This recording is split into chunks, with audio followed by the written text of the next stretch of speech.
নমো নমঃ শ্ৰীমদ্ ভগবত গীতামৃত। আজি শ্ৰীমদ্ ভগবত গীতাৰ সাংখ্যযোগ নামৰ দ্বিতীয় অধ্যায়ৰ ৪৪ সংখ্যক শ্লোকভাগী হৈছে এনেধৰণৰ ন ইহ অভিক্ৰম নাশ अस्ति प्रत्यवायो न विद्यते स्वल्पम अपि अस्य धर्मस्य त्रायते महतो भयात्। उक्त विशिष्ट श्लोकभागीर बक्ता হৈছে ভগৱান শ্ৰীকৃষ্ণ। শ্লোকভাগীৰ অসমীয়া অৰ্থ হৈছে এনেধৰণৰ এই বুদ্ধি যুগত যিখিনি কামৰ অনুশীলন কৰা হয় সি অথলে নাযায় অথবা তাৰ হ্ৰাস নঘটে। এই ধৰ্মৰ অলপ অগ্ৰসাৰীও বিৰাট ভয়ৰ পৰা ত্ৰাণ কৰিব পাৰে।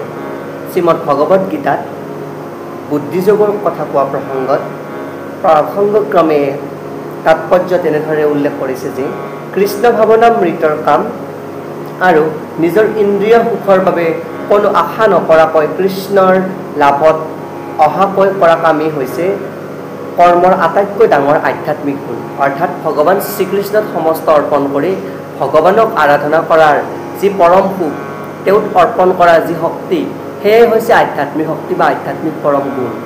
আৰু এনে কামৰ অলপ মাত্ৰ আৰম্ভণি কৰিলেই সি বাধা নোপোৱাকৈ আগবাঢ়ি যায় আৰু কোনো স্তৰতেই সৰু আৰম্ভণিটোৰ সুফলতা দেখিবলৈ পোৱা যায়। আৰু পাৰ্থিৱ স্তৰৰ যিকোনো এটা কাম আৰম্ভ কৰিলে শেষ কৰিবলগীয়া বা নহ'লেও গোটেই প্ৰচেষ্টাটোৱেই বিফল হৈ পৰে।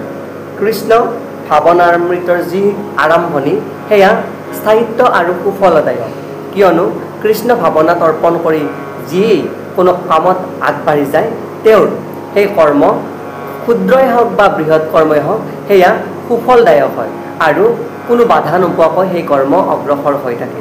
তেনে কাম কৰা মানুহ এজনৰ কৃষ্ণ ভাৱনামৃতিৰে কৰা কামটো সম্পূৰ্ণ নহ'লেও বিমূঢ়ত পৰিবলগীয়া নহয়। অৰ্থাৎ কৃষ্ণ ভাৱনাৰে কৰা যি কাম সেই কামত যদি কোনোবা বিফলতাও আনিব লয় বা বিফলতাও হয় বা বিফলো হয় হ'লে তেওঁ সেই কৃষ্ণ ভাৱনাৰ পৰা যি বিমূঢ়ত পৰিব লগা হয় সেই কৃষ্ণ ভাৱনাৰ পৰা বিমূঢ়ত পৰিলেও তেওঁ কোনো অসুবিধা তেওঁৰ সৃষ্টি নহয়, কিয়নো কৃষ্ণ ভাৱনাৰ দ্বাৰাই কৰা কামত হয়তো সফলতা লাভ কৰিব, নহয়তো তেওঁ কিবা নহয় কিবা শিকিব।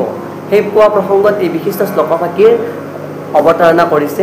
লগতে শ্ৰীমদ্ ভগৱতৰ প্ৰথম স্কন্ধৰ ৫ম অধ্যায়ৰ ১৭ নম্বৰত এটি বিশিষ্ট শ্লোকৰ অৱতাৰণা কৰিছে। সেয়া শ্লোকভাগী হৈছে এনেধৰণৰ ত্যক্তা স্বধৰ্মং শৰণম্বুজং হৰি ভজন্ন পক্কো অথ পতিত্ততো য়দি যত্ৰ ত্ব ভাৱদ্ৰম অভূত আমুষ্য কিম কো বাৰ্থ আপ্ত অভজতাম স্বধৰ্মতঃ। এই বিশিষ্ট শ্লোকভাগীৰ অৰ্থ এনেধৰণৰ যে কোনোবা এজনে নিজৰ স্বধৰ্ম বৰ্ণ অনুসাৰে কৰিবলগীয়া কাম পৰিত্যাগ কৰি কৃষ্ণ ভাৱনামৃতৰ কাম কৰিবলৈ লয়, তাক সম্পূৰ্ণ নকৰাকৈ যদি বিৰত হ'বলগীয়া হয় তেতিয়া তেওঁৰ কিনো হানি হ'ব। আৰু কোনোবা এজনে নিজৰ বৈষয়িক কামবিলাক যদি সুন্দৰভাৱে সমাধান কৰিলেহেঁতেন কি লাভ হ'ব। অথবা খ্ৰীষ্টান ধৰ্মীসকলে ক'ব দিয়াৰ দৰে মানুহ এজনে যদি নিজৰ চিৰন্তন আত্মাটো হেৰুৱাবলগীয়া হয় তেনেহ'লে তেওঁ সমগ্ৰ পৃথিৱীখনকে লাভ কৰিলে কি লাভ হ'ব।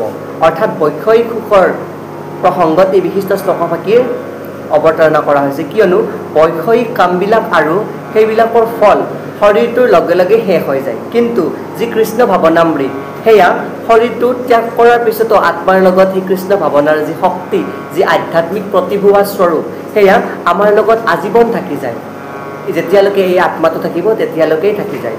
ইয়াতে উল্লেখ কৰিছে যে কৃষ্ণ ভাৱনামৃতিৰে কৰা কামৰ সেইটোৱেই এটা অনন্য অসাধাৰণ গুণ, যাক সংস্কৃতি সম্পন্ন ব্ৰাহ্মণ পৰিয়ালৰ অথবা এটা চহকী অভিজাত পৰিয়ালত জন্ম লাভ কৰিও লাভ কৰিব পাৰে বা ক্ষুদ্ৰ বংশত বা ক্ষুদ্ৰ জাতিত জন্ম লাভ কৰিও সেই একেই বিশিষ্ট কৃষ্ণ ভাৱনাৰ গুণ লাভ কৰিব পাৰে। ধন্যবাদ।